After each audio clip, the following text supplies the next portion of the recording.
Hey guys, happy Easter. This is Kevin Murphy on my channel called Narcissistic Abuse, Learning Who I Am Again.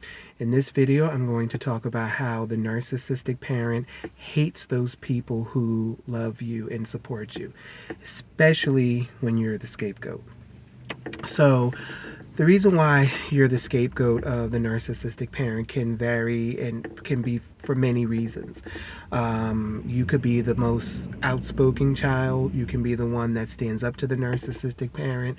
You can be the one that is rebellious to the narcissistic parent, meaning that you are not subservient to the narcissist.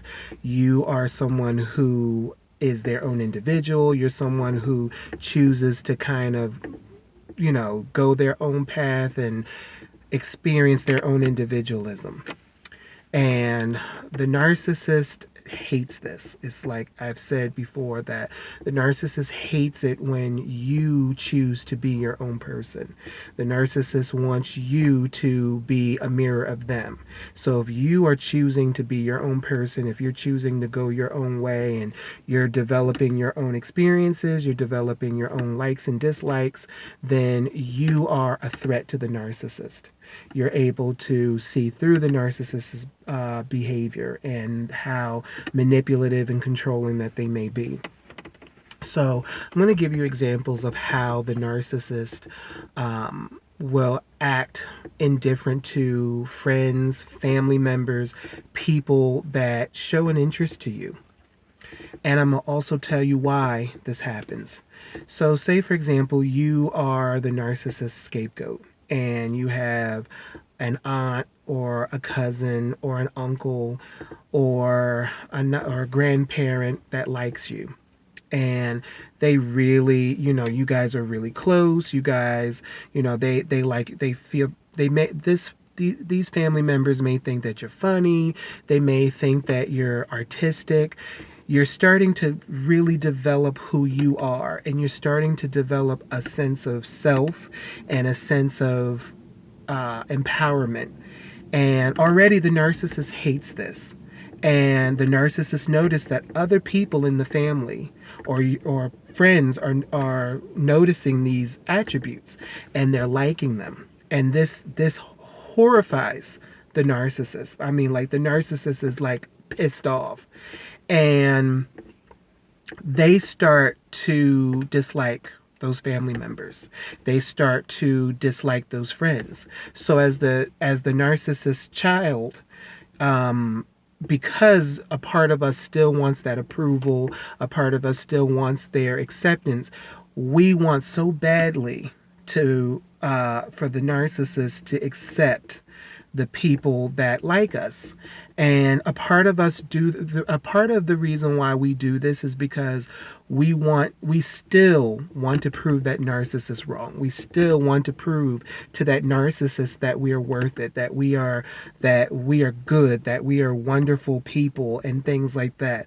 And no matter what you do, you're never going to be enough for them. So the narcissist might look for things like for example, you might introduce the narcissist to some friends that you made, and that narcissist might act incredibly indifferent to them. They may not give them eye contact. They may act like they don't want to be bothered by them or anything like that. But let's say, for example, you went through bullying, or you've ran into people that you don't like, and the narcissist may know who these people are. That narcissist will love those people, to the point where the narcissist is damn near kissing their ass. Like, they love them just because they don't like you. And you know why this happens? Because as the scapegoat, the narcissist has painted a picture of you being bad. So anybody else who treats you with respect and treats you kind and actually likes you, it contradicts the perception that the narcissist has already put on you. So the narcissist wants everybody to follow them in hating you because you're their target. You've gone against the grain. You have saw through their bullshit. You have decided that I don't want to go down that path. So anybody who likes you, anybody who wants to be friends with you, anybody who supports you, it doesn't reinforce the narcissist's invalidation of you. Like these people who might like you or might befriend you, they're probably saying, I don't think that, Jackie's an asshole. I don't think that, Jonathan is a bad person. And that's not what the narcissist wants to hear. The narcissist wants other people to say, "Oh yeah." If the narcissist thinks that you're gay, that the people out there want, the narcissists want the people out there to think that you're gay too. And if you run into anybody else in your life that contradicts the narcissist labels on you, then that narcissist is going to hate them. It's guaranteed. That person may not know anything about the narcissist. That narcissist may not know anything about the person that likes you, but from the bat, just because they took a liking to you, they are automatically going to dislike. The narcissist is automatically going to dislike that person. And it's not because of their personality. It's not because of anything that they've done wrong. It's simply because they like you. They see something in you that's positive, and they're choosing to see something good in you that the narcissist is choosing to ignore. The narcissist wants to isolate you. The narcissist wants you to be all by yourself, and it's a form of punishment because you're choosing to go against the grain. You're choosing to be your own person, so you need to be punished. You deserve to be isolated. You deserve to have nothing or nobody. And that is the reason why when you bring girlfriends home, when you bring boyfriends home, when you meet somebody that's very, very nice, that likes you and that treats you with respect and things like that, the narcissist might go run and hide. The narcissist might make excuses for why they don't want to meet your friend or meet your cousin or meet this your girlfriend or whoever, because that narcissist has developed a label on you. That narcissist doesn't like you as a person, so they're not going to like anybody who likes you just because they like you. And they feel that you deserve to be punished. You deserve to have nothing and nobody. They don't feel that you deserve to have love. They don't feel that you deserve to have respect. They feel that you deserve content because in their mind, by you being your own person, by you developing your own freedom and you finding yourself, it's almost like you committed a crime. It's almost as if you committed the ultimate sin of trying to develop your own personality, trying to develop who you are. And that is not okay with the narcissist.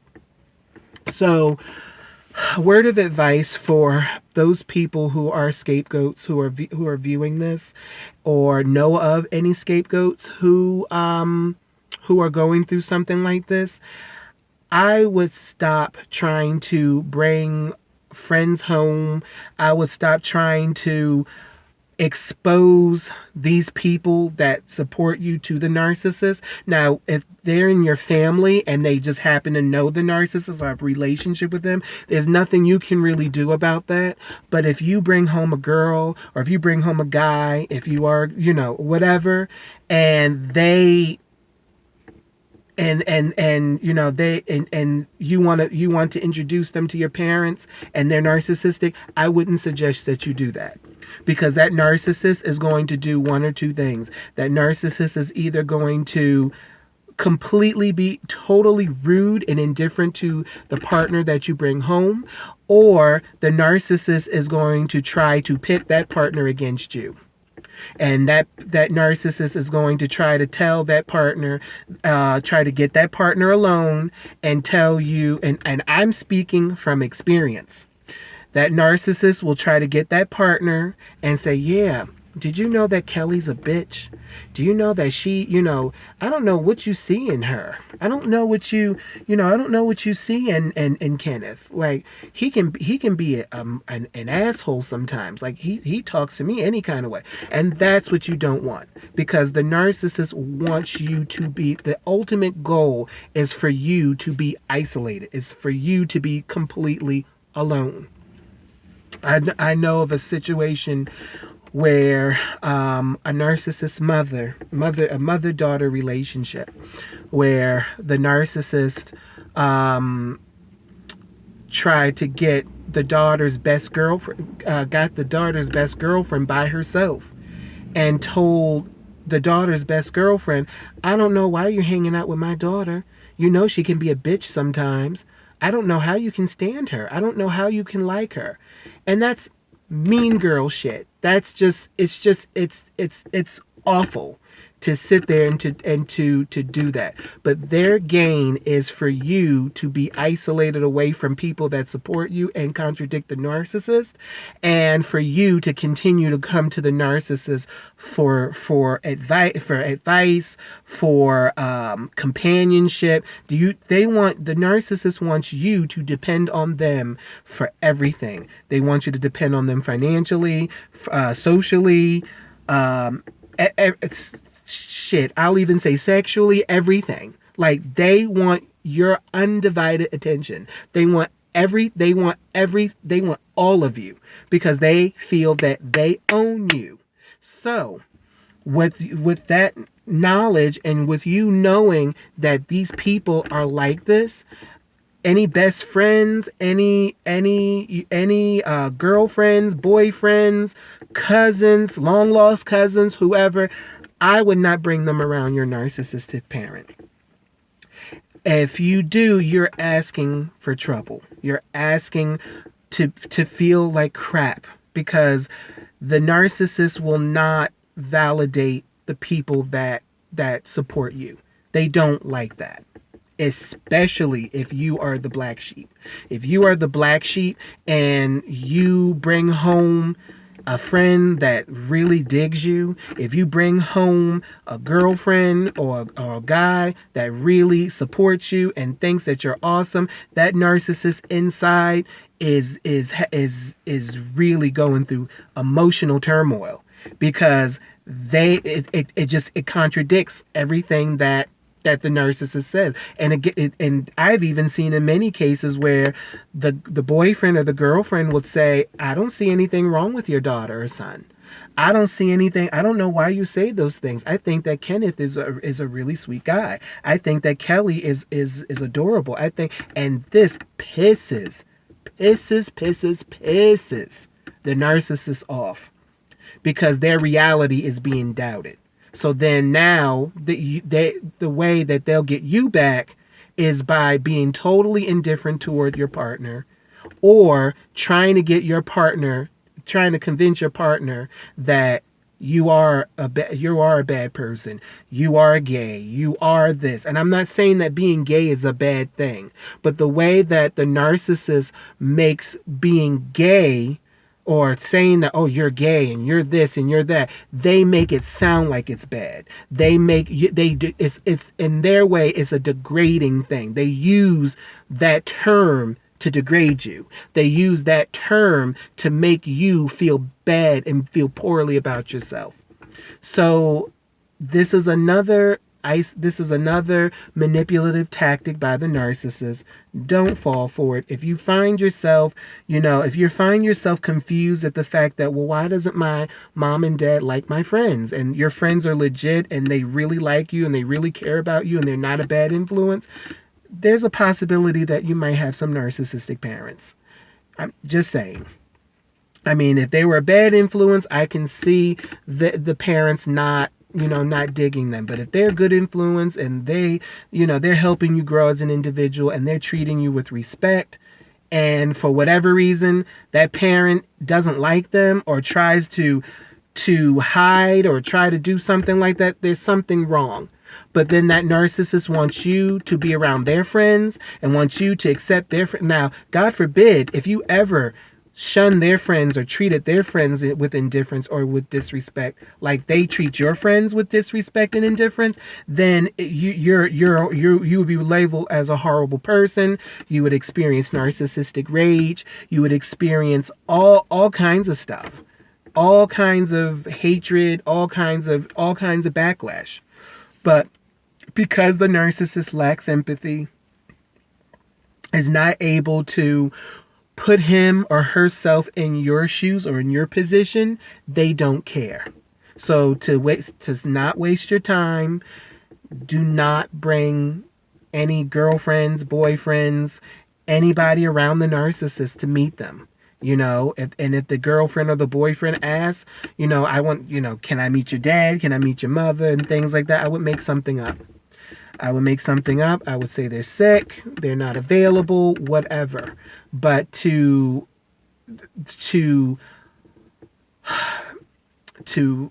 have them meet your narcissistic parent, it's almost like you're voluntarily walking yourself and your partner into the lion's den, or your friend into the lion's den. And it's not worth it. It really, really, really isn't worth it. So I just wanted to make a video on how another tactic the narcissist will use to isolate you, and how the narcissist doesn't like, will find ways to not like your friends or like other people that support you, that contradict their vision or their view of you. Another way they do this is they'll try to brainwash you. They'll try to say, you know what? Something's wrong with Sally. Something's wrong with Dave, or something's wrong with Jack, or something's wrong with so and so and so and so. They will do that to try to get you to stop talking to them. So that's another way they will try to isolate you, because the narcissist does not want any distractions. They don't want anybody threatening their little manipulative games, because the narcissist is very insecure. They're very, very, very sick. They're very deviant, and all they're looking to do is to suck you dry of all of your emotional, of everything, financially, emotionally, mentally, everything. And then once you're used up, they move on to someone else. So please don't fall for it. Please stay tuned for more videos. I'm Kevin Murphy. I hope you guys had a wonderful Easter, and I will see you guys here next time. Bye.